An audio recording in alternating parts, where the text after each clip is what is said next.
Hello, South Weaverites. I am sitting in my car. My daughter is at dance, and I have been running literally nonstop all day. So you get me in the flesh. I don't do filters, so you get me how I am. And I am so excited to do this live video with you. I thought if I sat in my car, hopefully it will block the wind enough, but it is so hot. So hopefully I can get a calm breeze to keep me a little bit cool. But I am going to go over the general plan survey today. I have a lot of information to cover, and I want to make sure that I am being quick about it because I know we are all busy and we don't have a lot of time to sit and watch long live videos. So I'm going to just jump right onto it. I want to say first off that I feel like this general plan survey was really well done for the amount of information that they had to cover and being able to get everything back to them in a form that they can organize it and be able to have a constructive dialogue with the Planning Commission and the City Council. I feel like it was really well done. They said that you should give yourself anywhere between 15 to 45 minutes to finish it.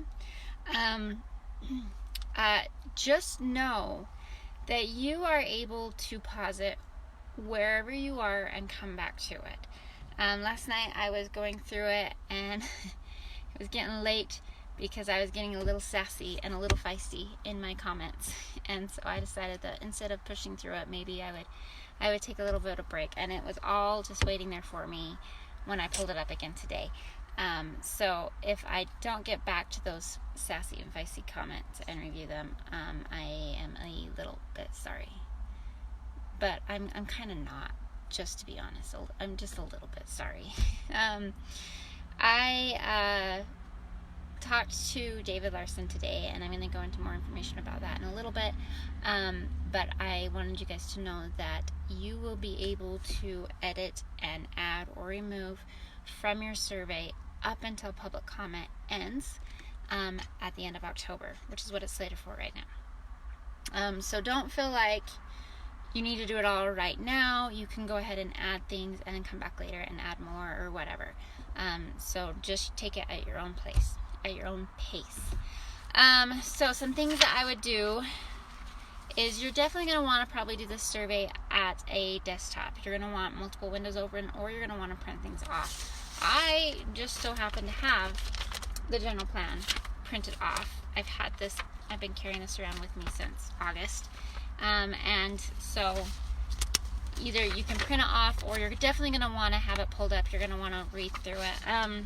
Sorry, I have my little notes here on it. But they have these number lines down the middle, or down the side there. So if you have specific lines that you want to refer to, you can just let them know in your comments. Hey, on line 761, 757 to 758, Haley Alberts put a big fat X through it. So I don't know what it says right now, but you can let them know exactly what you're talking about so that they can keep it a little bit more organized and be able to get through all of our feedback. So another thing that I would do is either pull up on the city websites under their city code all of the different zones. There's our commercial overlay that I've printed off. It will tell you what kind of developments go in there.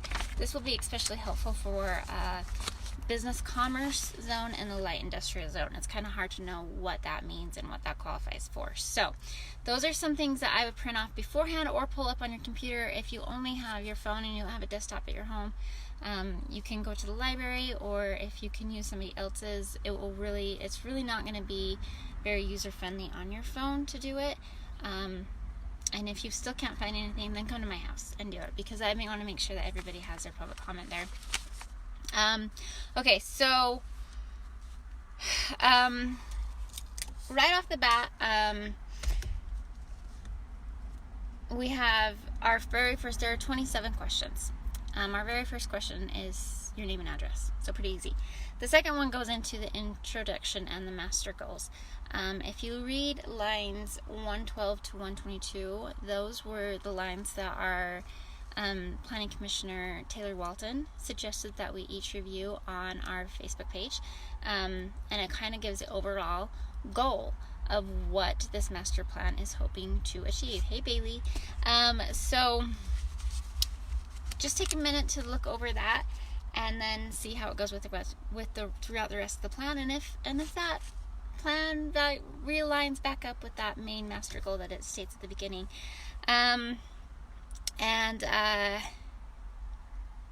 Another thing, for those of you who know Joel Dills, he did an excellent post today about the master plan and some changes that he would like to see in it. I especially love the part where he said things that needed to be added to our master plan, and I really felt that aligned with my beliefs and with the beliefs of most of the residents that I've been speaking with. So if you have a moment to jump on over to the Facebook United page and check that out and see what he had added, I think that would be a great thing. I would definitely read through this plan, maybe have a piece of paper nearby where you can kind of take notes before you take the survey. Don't take it all in at the same time. It's kind of a lot of information. So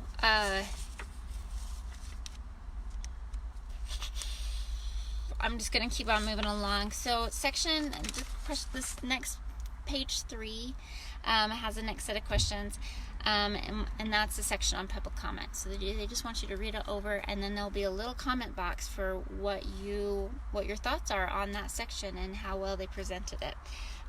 The same goes for section 2, which is just existing environment. It says read the existing environment and leave your comments.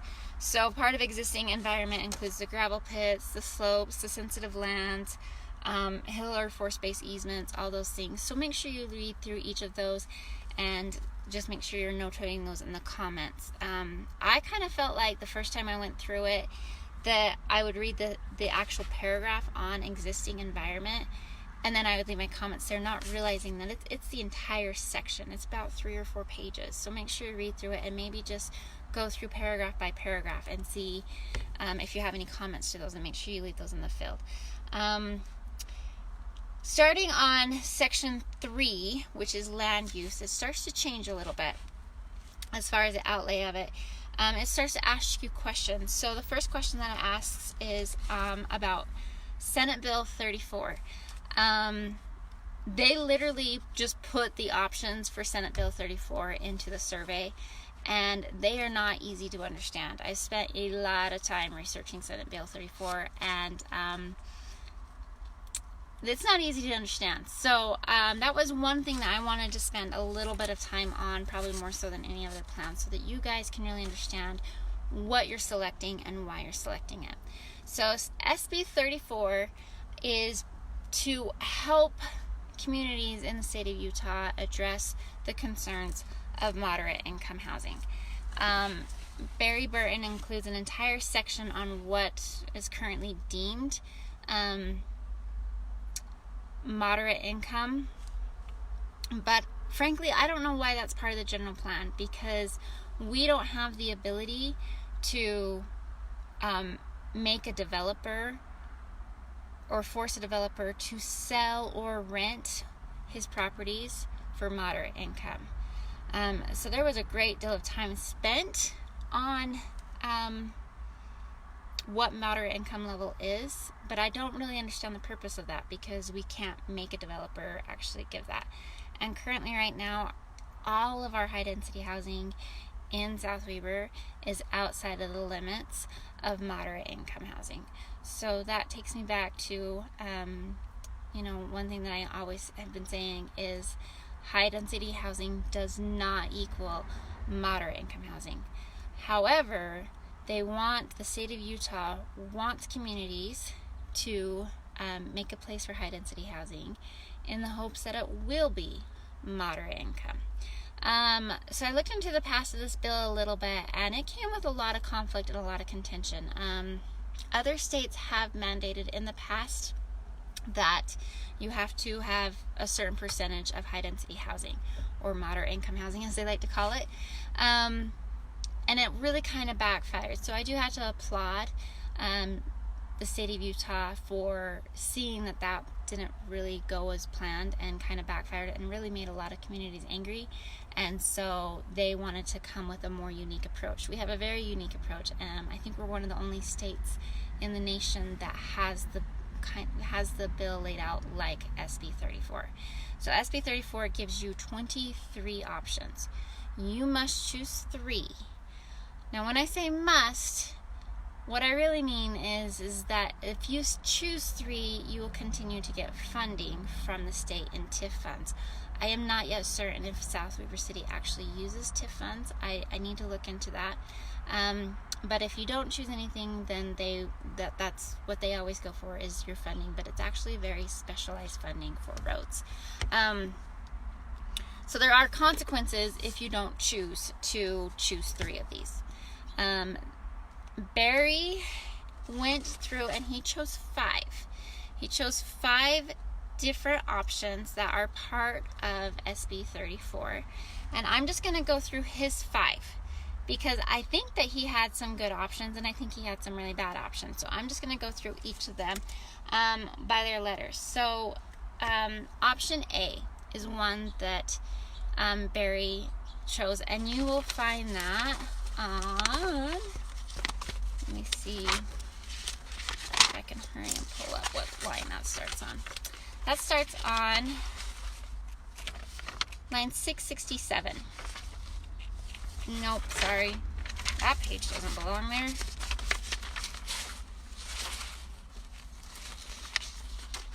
I am all out of order. It starts around 667. It's the page just before 667, so it probably starts on about line 650 is when you're going to start seeing those options that he is giving us. So option A, I can't remember exactly what it is, but as the legal term of it, but this is why Barry chose option A. Option A will have the highest impact on South Weber because of the way that Barry has proposed it. I believe option A just means that we need to add high density zones with a mixed use overlay to our plan. Barry is suggesting to, or maybe I shouldn't signify Barry alone. He wrote it, so that's why I keep saying Barry, but it did come from the Planning Commission, recommends that they set aside 252 acres to go towards high density housing, and they chose the gravel pits for apartments. In Barry's explanation of moderate income housing, he goes on to say that we can't control what a developer sells a property for, so really we just need to look at rental incomes. But again, we don't control what a developer chooses to rent units out for either, so I'm not quite sure why he decided to go for rental units. But in the Planning Commission I attended, he said, hey, we could add, I think it was like 768 apartment buildings in the pits because that's 252 acres. And that will give us what we need for this SB 34. So his version of option A is easily the most impactful to South Weber residents. So it's not an option I am choosing. Option B is one that we actually technically are already meeting. That option is to make upgrades to your city that will allow for more residents to come in and allow for high density housing. We are doing upgrades to our sewer system on the east side, and that qualifies. So we're technically already qualify for option B, and because it's already in the work, and it doesn't necessarily mean we have to do high density housing, it just means that we have to do some sort of upgrade for high density housing. That's a pretty low impact option we can add to our general plan. So option B was one that I chose. Option F is to add mixed use high density zones to our, mixed use commercial mixed use to our zone. So mixed use is simply adding commercial and residential in a same zone. However, be in mind that you will not get commercial without high density. So really how you should see that is commercial mixed with high density. It will always be high density if it's a commercial mixed use zone. So the pits, for example, in our general plan draft have been identified as mixed use, commercial mixed use. So it is a hope of putting commercial and high density down in the pits. So this one could technically not be super impactful to our plan. It could technically be very impactful to our plan, and the reason why is because mixed use has not been defined. We don't know. Is it going to be 25 units per acre, or is it going to be 13 or 15 or 18? Do we have to have so many commercial to residential? Like, we don't have any definition of mixed use. It literally just got added to the plan just a few weeks ago. It replaced commercial overlay. I did speak with our city manager, David Larson, today, and I had put in an agenda that asked that we remove all mixed use from the plan until it is clearly and thoroughly defined, or we postpone the adoption of our plan until mixed use has been defined. He got back with me today. He said that the staff has already been directed by the council to come up with a definition for mixed use. So how that's going to work is he's going to write up a draft. It's going to go to the Planning Commission. If the Planning Commission approves that draft, they'll recommend it to the City Council. The City Council will review that draft, and then they'll approve it. Or Planning Commission could get their first draft and say, no, go back and add this. And it could potentially be a first draft or a second draft or a third or a fourth, depending on how many times it's going to take before the Planning Commission and the City Council to get in line. I had heard that we were going to adopt our general plan in November, and then we would define mixed use sometime in the new year. And that was a huge concern to me. How can we approve something when we don't know what it is? That's like passing a bill and not reading it first. So I talked to David Larson about that today, and he was in agreement with me. It's completely backwards. You would never want to pass something when you haven't even defined it. So that is why they are working right now on getting it defined, so that before the general plan is actually adopted, that mixed use will be defined. Which led me to the question of, okay, but you have people who are giving feedback now. Should they wait until you have mixed use defined? Because honestly, depending on whether I think a zone should be commercial mixed use or not will depend heavily on what does mixed use mean. And if I give my feedback now and I say that I'm okay with mixed use, but then I find out later that their definition of mixed use is not something I agree with, then I want to go back and retract my statement. He said that should be the available option. Again, it just really depends on how long it's going to take for them to accept the definition and how many drafts they have to go through. So he did mention that he wants to make sure that we take our time with it. We don't want to rush into it. And I got the vibe that if it comes to the end of November and that draft of the definition of mixed use is still not defined, they will postpone the general plan until it is. So that gave me a lot of comfort and relief, because I was really nervous that they were going to try and pass a plan and with mixed use without even knowing what mixed use was. So I was grateful for his clarification on that. That's also when I found out that you'll be able to go in and change your comments and make additions or subtractions from the general plan up until the end of public comment, which right now is slated for the end of October. So my suggestion would be to start working on this general plan survey and going through it, and then a little at a time. And take your time with it. There's no reason to knock out. If you're knocking it out in 15 minutes, I don't feel that you're doing your due diligence unless you have already somehow done your due diligence prior. But it's definitely going to take a little bit more than 15 minutes if you really want to understand and know the general plan. Sorry, that would be option F. So option F for me, it's on the table, but it's depending on what we define mixed use as. So I'm actually not choosing that option for right now. I am going to option E, which is allowing for accessory housing. So that's allowing for mother-in-law apartments or renting out basements within the city limits. Again, very low impactful. It's one of our 3 choices. It really doesn't affect us and our community and how many people are being added to our city too terribly much. And then option U was another one that Barry had chosen, and that one is actually also underway. It is applying for a grant for something. Sorry, I can't remember off the top of my head what it's for, but we should hear back if we get that grant before the end of this adoption. So, right now, as it sits, my choices are option B for the sewer system, the updates to the sewer system accounts. Option E is for accessory housing, and option U for the grant that we're waiting on. Those 3 options, they count. We'll still get our funding from the state, but it's really low impactful onto the citizens of South Weber.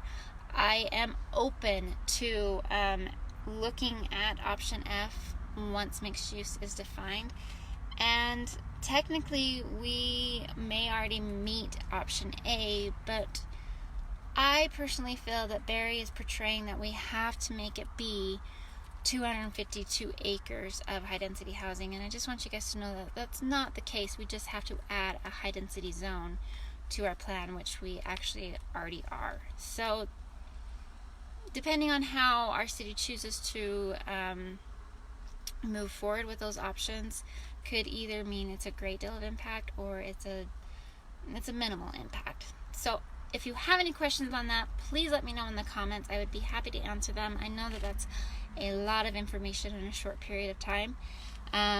There is the fear, something to keep in mind. When SB 34 was passed, some people were happy with it and some people were very much not. They wanted it to be far more strict. They didn't feel that this would actually really help our housing crisis and the moderate income issues that we are having. But it was pretty hard to get passed as is. I know that there's a push for people to want to specify exactly how many moderate income housing units we're giving to a city, and Barry did mention in one of the public planning commission meetings that the reason why he did that is because, you know, it maybe will eventually happen, but I am going to say it may very well may not. And I think if the word recession keeps getting thrown around and in 2 years we are in a recession, things are going to look a little bit different than they do right now. So I am not one who wants to make very impactful decisions on a city based on what they think the state may or may not do. However, if so many of the communities in Utah choose to forego these options, then it may be sending a message that giving options didn't do any good, and so we have to be more strict. So just something to keep in mind while you're making those choices. Just below the 23 options of, I think it goes from A to W,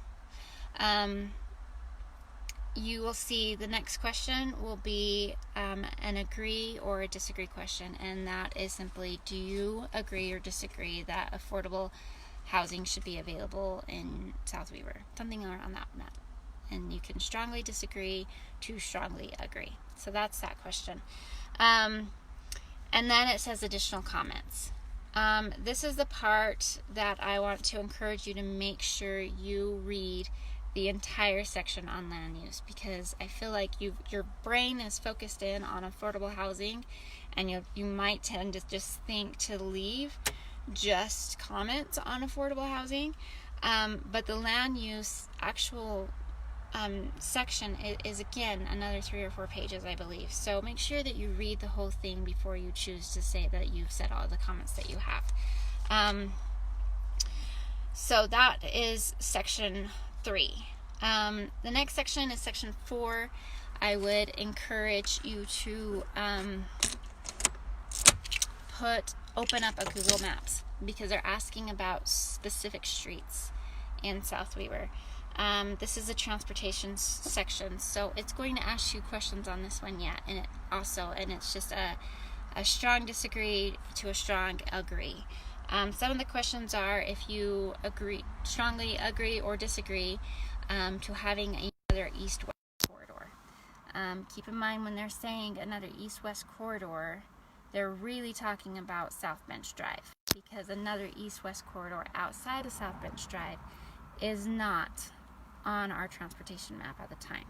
So if you don't agree to South Bench Drive, then I would not say that you agree to another east-west corridor, because I personally feel, and I could be wrong, but I personally feel that they will take that data as, hey, 70% of the citizens want another east-west corridor, so therefore we are going to approve South Bench Drive. But most of the residents I've been talking to don't want South Bench Drive. So just keep in mind the way that your answers may be interpreted.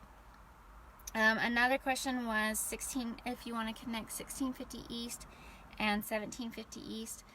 That road is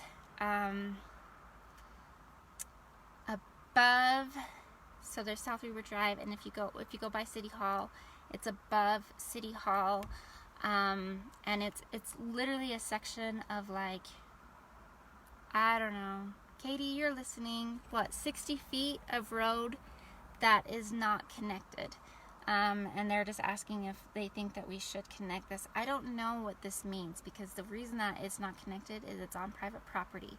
So I don't know if that means in order to connect it, they would purchase this from the landowner, if it would be an issue of eminent domain. They don't really go into that, but they do talk about it again in the text about the reason for connecting that. The road to Layton is also in that strongly agree or disagree. Do you think we should have a road to Layton? Most of us, I feel, are getting more and more knowledgeable about South Bench Drive. If you're not, please comment below. I would be happy to help you understand it better. Phase 1 is currently underway. It goes from the Posse grounds and kind of runs parallel to I-84, and then comes up and meets with South Weaver Drive, about 1200 East, I believe. That's phase 1. Phase 2 and 3 go on the south side of South Weaver Drive and up behind the elementary school, up our slopes, and then phase 3 is when it meets with 1900 East and it goes up over into Layton. Again, another way that this could be understood is if we have a lot of people who say, yes, I want a road to Layton. That will again be, okay, well, 60% of people want a road to Layton, and South Bench Drive is the best way to do that. Keep in mind that just to do phase 1 of South Bench Drive required a study by Horrocks. I don't yet know the cost of that study. It's a question I want to have answered, and I don't know who paid for it. I'm assuming it was us. And I am going to assume that the studies that they're going to have to do on the south side of South Weaver Drive are going to get really expensive. We all know what is on those slopes. We all know that they are insensitive lands, and we know that there is a lot of different issues with Hill Air Force Base and contamination and slope issues and all sorts of other things. So again, just keep in mind, if you were to read that question, would you be willing to spend X amount of dollars on studies to see if we can get a road to South Bench Drive? Would that change your answer of would you like a road to Layton? So just something to keep in mind while you're thinking about that. And then again, they also ask if you are in favor of getting a road to Uinta. So same situation. Keep in mind the studies of the costs may fall on taxpayers. I don't know that for sure, but I believe that would fall on taxpayers. The actual building of the road will fall on developers, but the studies that are done to see the best way to do that, I believe, falls on to taxpayers. And then your questions are over, and again, there's another little comment box. that is like, what other suggestions do you have about, you know, about the transportation section? Again, make sure you read the text, because our minds are going to be focused on those 5 questions they just asked us, and we might elaborate into those questions, but the text itself on the transportation section includes South Bench Drive, it includes 1900 East, it includes the road to Layton, it includes putting traffic lights on 1900 East and 2100 East. So make sure you read that so that you can give them comments on each of those paragraphs, because again, what we don't want is to have, I do not want a light. I do not want those 2 lights personally. Absolutely not. Those will greatly impact where I live. But if people didn't say anything on the general plan, they may say, well, nobody had any complaints about it, but it's kind of because we were focused in on the questions that were asked and didn't go forward into the text. So just make sure before you move on to the next question that you've read the entire text for the entire section, and you're able to add your thoughts and opinions to each section there. Number 7 is, section 7 is the trails and active transportation. Active transportation meaning biking.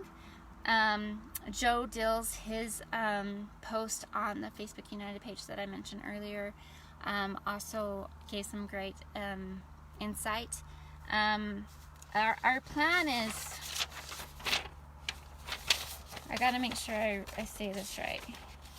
Our plan is very much based on line 116. 115, it says that our growth principles are contained in the Wasatch Choices 2050 plan. I actually went and read that last night.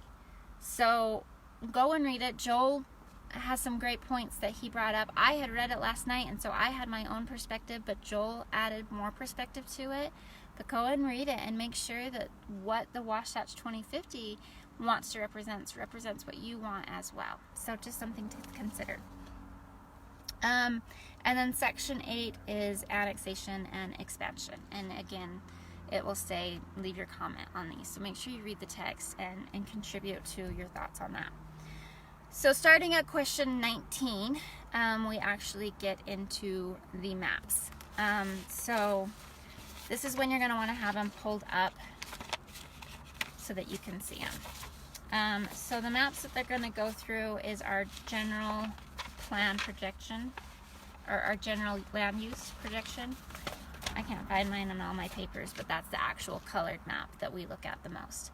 And it shows all the different zones and everything. So again, make sure that you have from our city code what the zones are and what it includes. The business commerce that is up on the south side of the slope, that includes restaurants and hotels, and I believe like vacation townhomes, condos, kind of like what Park City offers. That's all included in business commerce. Another one to look into is light residential, and then recreational. Make sure you look into the actual city code on that. So I feel like they actually did a really good job of bringing this down into different sections. So they have the whole map on there, and you can add your comments to it. My initial comments were my top 5 issues with the general plan, and I'm going to go ahead and let you guys know just to give you some clarification.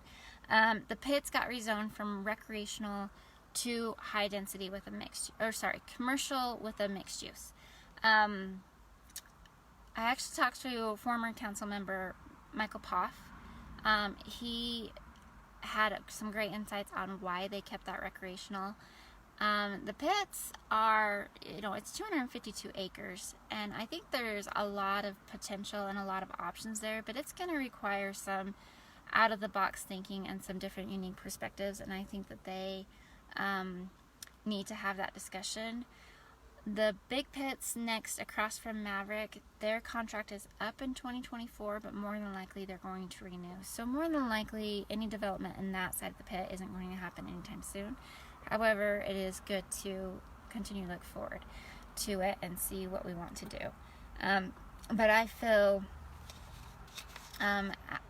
rezoning the pits from recreation of the last plan to commercial mixed use could bring a lot of things to South Weber that we don't want, and we're going to have the same situation with the lofts.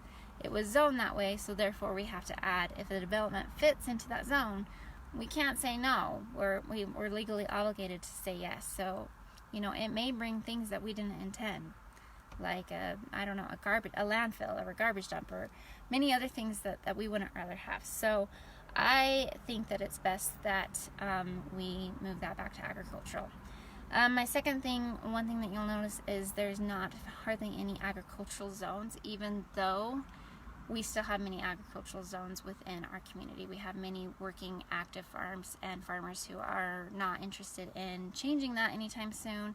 And so I think that right now most of that farming community is zoned to moderate and low moderate, I believe. But I feel like when we put this plan out there, it really is like giving a salesman your phone number. Developers will be contacting those farmers. They just bypassed a big step. They don't have to go through a rezone. It's already zoned that way. So all they have to do is convince the farmer to sell his property. And of course that's within that property owner's rights, for sure. But do we want them hounding them down? Or do they want to be hounded down by potential developers constantly asking, hey, you want to sell your land? You want to sell your land? Because it's already zoned that way. I feel that it was far more appropriate to keep those agricultural zones zoned that way. And should a farmer want to sell his land and have a developer, they can go through the situation of an actual rezone where the community can be involved and that rezone can be done with public input and things. I feel that would be a better benefit for our community. Another thing that changed from the 2014 is some of our open space. Basically, that is considered zones that just haven't been defined. So if somebody wants to develop or put something in those zones, they need to again go through a rezone and come before the council and planning commission and request it to be rezoned. We have very limited open space on this new plan. Everything has been zoned. I don't feel that that's smart. I don't know. We could potentially be putting ourselves in the same situation as the lofts. Frankly, I think I would rather have more open space and let the rezones come at a request when they come. I feel that would be smarter than deciding right now this is what it's going to be and not allowing for any variability in the future. Number 4 on my list was the gas stations. Those are the little red circles that are on phase 1 of South Bench Drive. I absolutely do not think that we want gas stations there, and I don't even know that we can support gas stations there. The last thing that I want to see is a rundown, closed gas station in South Weber. I talked to another council member, and he's like, oh, I'm like, I don't want those. I want those off. And he said, oh, we will never get it. It'll never happen. I said, well, if it will never happen, then let's take it off. And he said, well, it will never happen. And I said, well, if it's never going to happen, let's take it off. So if it's never going to happen, then why is it there?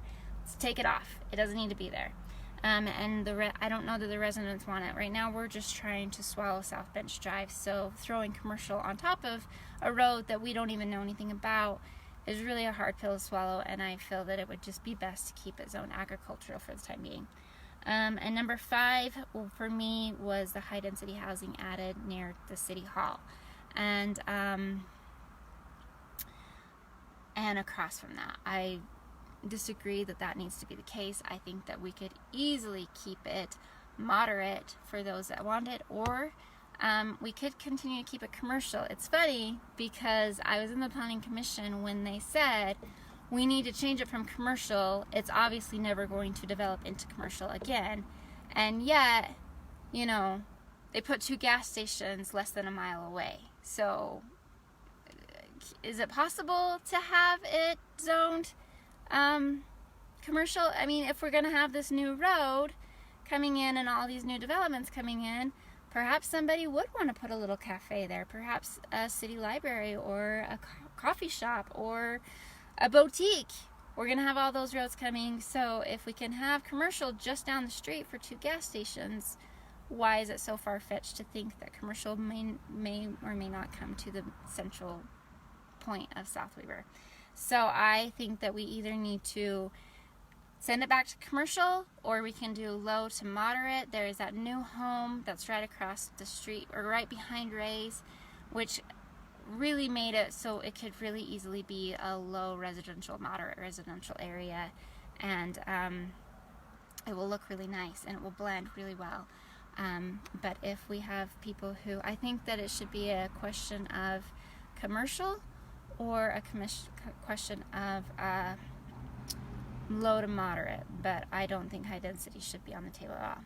So those were my top 5. I have many other things that I am adding to my comments, and as I continue to think and continue to study, I will continue to add it. But maybe start there. Maybe start there with 5 things on this plan that you want to see changed, and it will start your mind rolling and start the thoughts coming to you. Alan, right now are you asking about the Ray's zoning currently? Right now it's zoned currently commercial. If you're asking about the Rays as the people, I think that they are in favor of changing it from commercial so that they are able to sell that land. Hopefully that answers 1 or 2 questions. Okay, so going back down, after you have your chance to give the comments, you have, they will actually take little tiny screenshots of all the commercial in the general plan. It goes from A to R. So that's a lot of commercial that they're adding to our general plan. I really don't want to hear them say they haven't added enough commercial. A to R is like, I don't know, A, B, C, D, E, F, G, H, I, J, K, L, M, N, O, P, Q, R.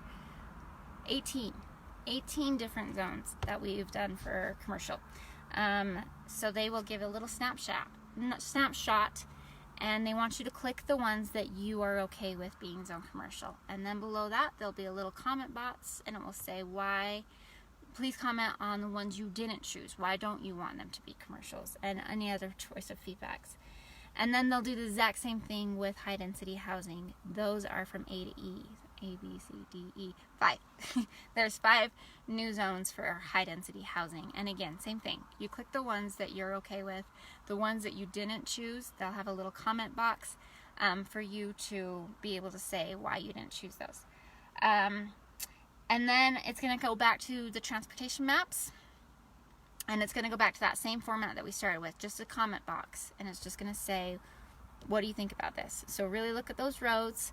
It's going to show you all the different roads. South Bench Drive is obviously going to be on there. And there's a lot of connections also, guys. They are connecting roads all over South Weber. So we talked about the one between 1650 and 1750. They also View Drive down by the storage units. They're talking about connecting there. And a couple of different places. So really look at where they're trying to do different connections. Again, I don't know how those connections are going to come about, because a lot of it is owned by property owners, and like the situation in 1650 and 1750, a developer is not going to pay for it because a developer is not going to come right there. So again, watch your answer to that. If 80% of the community is in favor of connecting these 2 roads, so that means that we should connect these roads, and that may be on our citizens. It may not be a road that a developer is going to come in and do, but the citizens wanted to do it. They said so on their survey. So just be mindful of the way that these questions can be interpreted. I'm not saying they're trying to be manipulative. I'm not, but I do feel that our answers could be interpreted differently than what we mean. Our trails is also on there, and again, the comment box. It is really awesome. Our trails are awesome. I'm so happy with our trails. I think Wes Johnson is the one who's over our trails, and he's done a fantastic job. We have lots of new trails coming, and I, for one, am so excited. I love trails and I love parks, so I'm happy about that. And then our other one is the annexation and our sensitive land use maps. And again, just a section to comment on. So that is our survey. After you do all that, it's done. Some things that I found in the general plan is I felt like it contradicted itself left and right. So when you get to your first introduction and the master plan, the master goal, it's talking about keeping South Weber small and a cute little community, and not a lot of development and a lot of open spaces, and it talks about our slopes and how they're sensitive, and how we need to absolutely limit the amount of development that happens on our slopes in South Weber. And then you look at the map and they're developing all of them. So I feel like there's a disconnect there between what they're saying in that first 2 pages and then what they do with the rest of the time. They talked about keeping a small town charm feel. They're talking about adding 4 stoplights to South Weber Drive. That doesn't say small town to me. It's not something that I want. I will happily. I live in a neighborhood where I have to use South Weber Drive. It's my only outlet. But if I have to sit there for 3 minutes each morning and each evening when I try to go, I will sit there versus having a light put in. That's how important it is to me to not have lights in the community that I live in. Especially 3 lights is what it will affect me at. So perhaps you feel differently, and that's totally fine. I'm not saying that should be the view, but just something to keep in mind. So when you're reading it, I would underline the parts that I liked, and then would underline the parts later in it that would completely contradict what they had said earlier. And I was kind of displeased to find that there was so much, which is when I started getting pretty sassy and feisty in my comments. So, okay, you guys, that is a 45-minute lesson, video, whatever. I hope that it's helpful. I know that's really long, but our general plan is that important. It really is. If you want South Weber to stay a certain way, your voice has to be heard right now, which comes to our last point. I asked David Larson today if there was a way to know how many people have completed the survey, and there is. So currently there's been 24 people who have finished the survey. And so I asked him, is there a way for you to continue to put on Facebook or somewhere where we're like, hey, we're at to 25, we're at to 50, we're at to 75. And then maybe within our South Weber United, we make a goal. We want 500 residents to do this survey. Kind of like we want to park 74 cars out on the road. And guys, we got 125. I think maybe even more than that. I want us to blow this out of the water. I want us to go down as the year that they got more feedback on the general plan than they have ever gotten in the history of South Weber. I would be very, very proud of that. And they keep telling us they want it. So I say let's give it to them. So if you have thoughts on what we should do as a goal, let's do it, and let's keep a record of how well we're doing so we can get people out there and we can educate people and they can get educated on it and be able to get it done. So Scott, thank you so much for asking that question. The survey is on southwebercity.com. So go to southwebercity.com, and if you scroll down, they'll have their little flash slideshow. The general plan's on there, so if you have that button pull up, you can click on that. But if you miss your button, just scroll down a little bit. It will say general plan. Click on the general plan and it'll bring up 2 different things. It will bring up a link to the actual text of the plan, this big packet of paper I've been carrying around. It'll bring up a place where you can view each of the maps, and then there'll be a little public comment link. So you can hit the public comment, and that is what will take you to the survey. So I know that is so much information. Thank you so much for those of you who stuck with me and listened, and I hope that we have many more people who are able to chime in later tonight or tomorrow or later, whenever, and we are able to get a lot of feedback out there. I have to go pick up my daughter from dance, so I am going to head out. Thank you guys so much. I am sweating like a pig, so I think it shows. But if you know me well, I'm not happy unless it's over 80 degrees. So I'm happy. Thank you guys so much. If you have any... Oh, Bailey said that we had more than 200, or we had closer to 200. Okay, so let's do some math here. If we wanted 74 and we got 200, we got 120 more than we thought. So if we say that we want a goal of 500 to do our general plan, then we should realistically get like 750, right?